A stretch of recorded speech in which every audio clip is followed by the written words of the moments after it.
Hello student, कैसे हो? उम्मीद करती हूँ आप अच्छे होंगे, आपकी पढ़ाई भी अच्छी चल रही होगी। बच्चों, अपना टाइम वेस्ट मत करना, अच्छे से पढ़ाई करना। वैसे भी आपकी जो क्लासेज हैं बोर्ड क्लासेज हैं, ठीक है। टाइम का जो उपयोग है वो अच्छे से करना, वेस्ट नहीं करना। बच्चों, आपको हमारे वीडियोस कैसे लग रहे हैं लाइक करना, ताकि मुझे पता चले कि मेरे स्टूडेंट को मेरे जो वीडियोज़ हैं वो अच्छे लग रहे हैं। और हाँ, अगर आप लोगों को कोई भी प्रॉब्लम है तो कमेंट करके उसको बताना, मैं नेक्स्ट वीडियो में उसका हल करके ज़रूर बताऊँ। ठीक है बच्चों, जो आज का हमारा टॉपिक है पार्ट नंबर 2 है, वो है डायरी का एक पन्ना। आओ बच्चों, उसके बारे में हम डिटेल से भी पढ़ेंगे। ठीक है बच्चों, जो आज का लेसन है वो डायरी का पन्ना। जो इसके लेखक है वो कौन है? सीताराम के केसरी। ठीक है बच्चों, अब हम इसके जीवन परिचय के बारे में पढ़ेंगे। ठीक है, श्री सीताराम से केसरिया का जन्म 1892 में राजस्थान के नवलगढ़ नामक स्थान पर हुआ था। इन्हें विद्यालय जाने का अवसर प्राप्त ही नहीं हुआ, अतः इन्होंने स्वयं ही पढ़ना लिखा सीखा और बाद में व्यापार के व्यवसाय से जुड़ गई। ठीक है, ये व्यापार करने लग गई। बच्चों, इनका जन्म तो राजस्थान में हुआ था, किंतु इनका अधिकांश जीवन कोलकाता में ही बीता था। अधिकांश क्या होता है? अधिकतम, अधिकतर। बच्चों, ये अनेक साहित्य, सांस्कृतिक और नारी शिक्षण संस्थाओं के प्रेरक, संस्थापक और संचालक रहे हैं। ये देश की स्वतंत्रता के प्रति गंभीर थे। महात्मा गांधी के आह्वान पर इन्होंने स्वतंत्र आंदोलन में बढ़ चढ़कर हिस्सा लिया था। बच्चों, इस आंदोलन के दौरान इन्हें जेल भी जाना पड़ा। ये कुछ दिन तक आज़ाद हिंद फौज के मंत्री भी रहे थे। 1962 में भारत सरकार ने इन्हें पद्मश्री के सम्मान से सम्मानित किया था और 1982 में इनका निधन हो गया था। कब हुआ था? 1982 में इनका निधन हुआ था।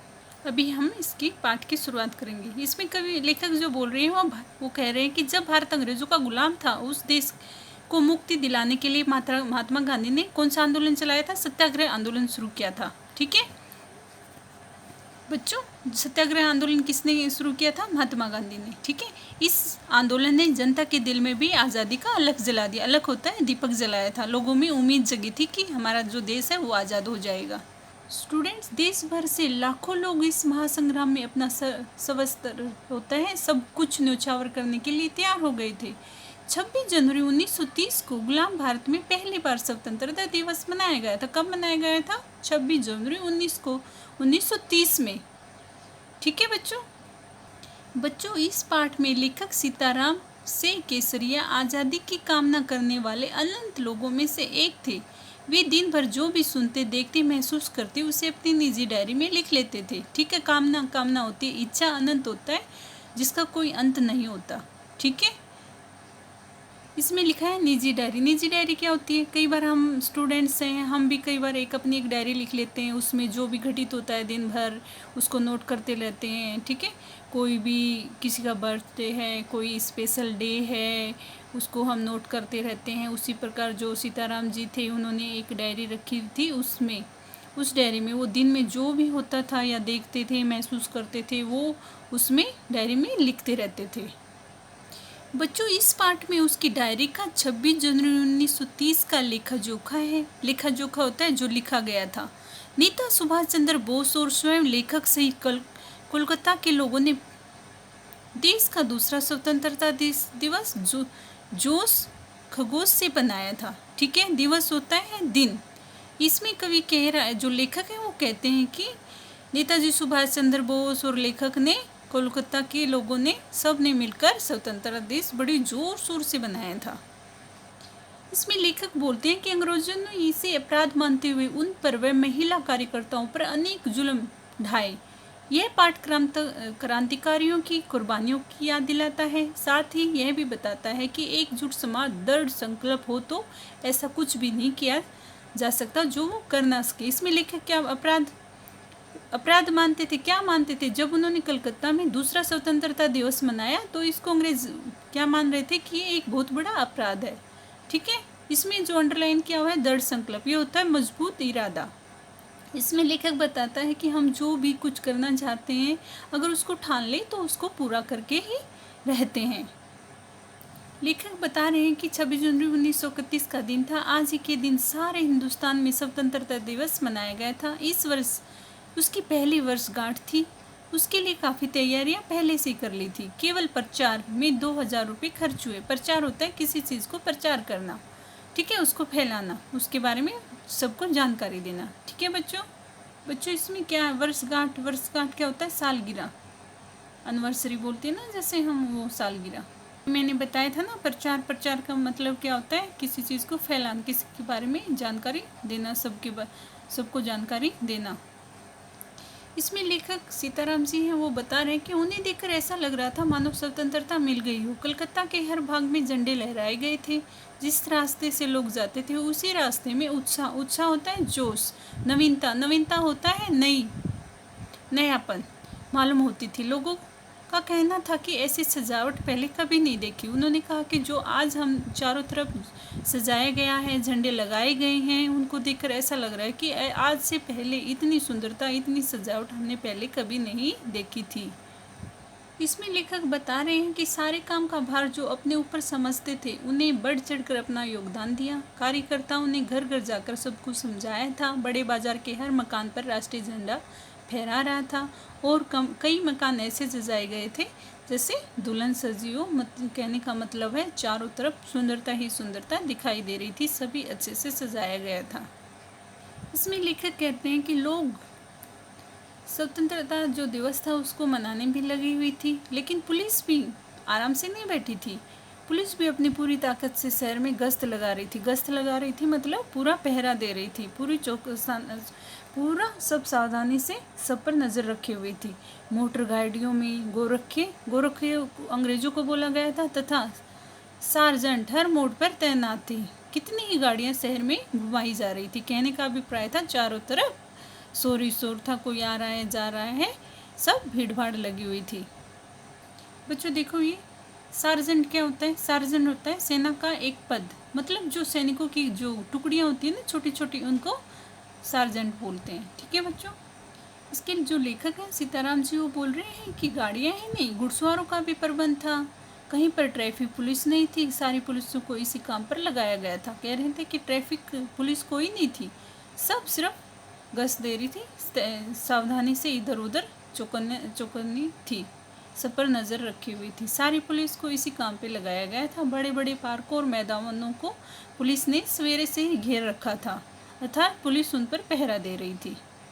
इसमें लेखक बोल रहे हैं कि सुभाष बाबू के जुलूस का भार पूर्णदास पर था, वह प्रबंध कर चुका था। स्त्री समाज अपनी तैयारी में लगा था। जगह जगह से स्त्री अपना जुलूस निकालने की तथा ठीक स्थान पर पहुंचने की कोशिश कर रही थी। इसमें जो लेखक है वो बोल रहे हैं, जब कानून भंग का काम शुरू हुआ तब से आज तक इतनी भीड़ सभा ऐसे मैदानों में नहीं की गई थी। यह सभा का कहना था कि ओपन लड़ाई थी, एक तरह से इतनी बड़ी पहले कोई सभा नहीं हुई थी। जो लेखक है वो कह रहा है कि पुलिस कमिश्नर का नोटिस निकल चुका था कि अमुक धारा के अनुसार कोई सभा नहीं हो सकती। जो लोग काम करने वाले थे, ठीक है, सबको इंस्पेक्टरों के द्वारा नोटिस सूचना दे दी गई थी। यदि कोई सभा में भाग लेगा तो वो दोषी समझा जाएगा। लेकिन इधर कौंसिल उत्तर परिषद की ओर से नोटिस निकाला गया था कि मॉन्यूमेंट के नीचे ठीक 4 बजे 24 मिनट पर झंडा फहराया जाएगा तथा स्वतंत्रता की प्रतीक्षा ली जाएगी, स्वतंत्रता की प्रतीक्षा पढ़ी जाएगी। इसका मतलब क्या है, जो स्वतंत्रता है उसका वचन जो लिया जाएगा। ठीक है। सर्वसाधारण की उपस्थित होनी चाहिए। खुला चैलेंज देकर ऐसी सभा पहले कभी भी नहीं हुई थी, मतलब लोगों ने चैलेंज दे दिया था सभा करने का। ऐसी इतनी बड़ी सभा पहले कभी भी नहीं हुई थी। ठीक 4 बजे 10 मिनट पर सुभाष चंद्र बाबू जी जुलूस लेकर आए। उन्होंने चौरंगी, कोलकाता शहर में एक जगह का नाम था, वहां पर ही रोका गया। भीड़ से अधिकता के कारण पुलिस जुलूस को रोक नहीं सकी क्योंकि पुलिस से ज़्यादा जनता थी। लेकिन मैदान के मोड़ पर पहुंचते ही पुलिस ने लाठियां चलाना शुरू कर दी। बहुत तो लोग घायल हो गए। सुभाष बाबू पर भी लाठियां पड़ी। सुभाष बाबू बहुत जोर से वंदे मातरम बोल रहे थे। ठीक है। सुभाष बाबू ने कहा कि आप इधर आ जाओ। सुभाष बाबू ने कहा कि आगे बढ़ना है। जब ज्योतिर्मय गांगुली ने बोला कि आप इधर आ जाओ बाबूजी, तो उसने कहा नहीं, हमें आगे ही बढ़ना है, हमें पीछे नहीं रहना। यह सब तो आपने सुनी हुई लिख रहे हैं, पर सुभाष बाबू का और अपना विशेष फासला नहीं था। सुभाष बाबू बड़े जोर से वंदे मातरम बोलते थे, यह अपनी आंख से देखा हुआ है। लेखक बोल रहे हैं कि जो मैं लिख रहा हूँ वो सच्चाई पर है, मैं और अपना आंखों देखा हाल पर मैंने लिखा है ये सब। इसमें लेखक जो बोल रहे हैं कि पुलिस आ गई थी, डंडे बरसाने लगी थी और सुभाष बाबू जी को भी पकड़ लिया था और गाड़ी में बैठा कर लाल बाजार लॉकअप में भेज दिया था। कुछ देर बाद ही स्त्रियां थी वो जुलूस बनाकर वहां से चली गई। साथ ही बहुत बड़ी भीड़ थी वो इकट्ठा हो गई। लेखक कह रहा है कि इसी बीच में पुलिस कुछ ठंडी पड़ गई, मतलब जो पुलिस थी वो आक्रोश में थी, गुस्से में थी, वो थोड़ा ठंडा, उनका गुस्सा थोड़ा ठंडा हो गया, लेकिन उन्होंने फिर डंडे चलाने शुरू कर दिए। अब की बार भीड़ ज़्यादा होने के कारण ज़्यादा आदमी घायल हुए। धर्मतल्ले के मोड़ पर आकर जुलूस टूट गया और करीब 50-60 स्त्रियाँ वहीं मोड़ पर बैठ गई। पुलिस ने उन्हें पकड़कर लाल बाजार भेज दिया। फिर स्त्रियों का एक भाग आगे बढ़ा, जिनका नेतृत्व तो विमल प्रतिभा कर रही थी। उनको बहु बाजार के मोड़ पर रोका गया, वे वहीं मोड़ पर बैठ गई। आसपास बहुत भीड़ लगी हुई थी, जिस पर पुलिस बीच बीच में लाठीचार्ज कर रही थी, अर्थात उनको इकट्ठा करने से रोक रही थी और उन पर लाठियां बरसा रही थी। ब्रिजलैंड गोयनका, जो कई दिनों से अपने साथ काम कर रहा था, दमदम जेल में भी अपने साथ था, पकड़ा गया। पहले वह डंडा लेकर वंदे मातरम बोल रहा था, पर मोन्यूमेंट की ओर इतनी ज़ोर से दौड़ा कि अपने आप ही गिर पड़ा। ठीक है, और एक अंग्रेजी घुड़सवार ने लाठी मारी, फिर पकड़कर कुछ ले जाने के बाद उसको छोड़ दिया गया। इस पर वह स्त्रियों के जुलूस में शामिल हो गया और वह भी उसको छोड़ दिया। जब वह 200 आदमियों का जुलूस बनाकर लालबाग गया और वहाँ पर भी उसको फिर गिरफ्तार कर लिया। ठीक है, लेखक कह रहे हैं कि मदालसा भी पकड़ी गई। उससे मालूम हुआ कि उसको थाने में भी मारा गया था। सब मिलकर 105 स्त्रियां पकड़ी गई थी। बाद में रात को 9 बजे सबको छोड़ दिया गया। कोलकाता में आज तक ये स्त्रियां एक साथ कभी भी गिरफ्तार नहीं हुई थी, इतनी सारी एक साथ। इसमें लेखक कह रहा है कि अस्पताल गए तो मालूम हुआ कि कम से कम 160 आदमी अस्पताल में थे जिनको चोट लगी थी। इस प्रकार कम से कम 200 लोग जरूर घायल हुए होंगे।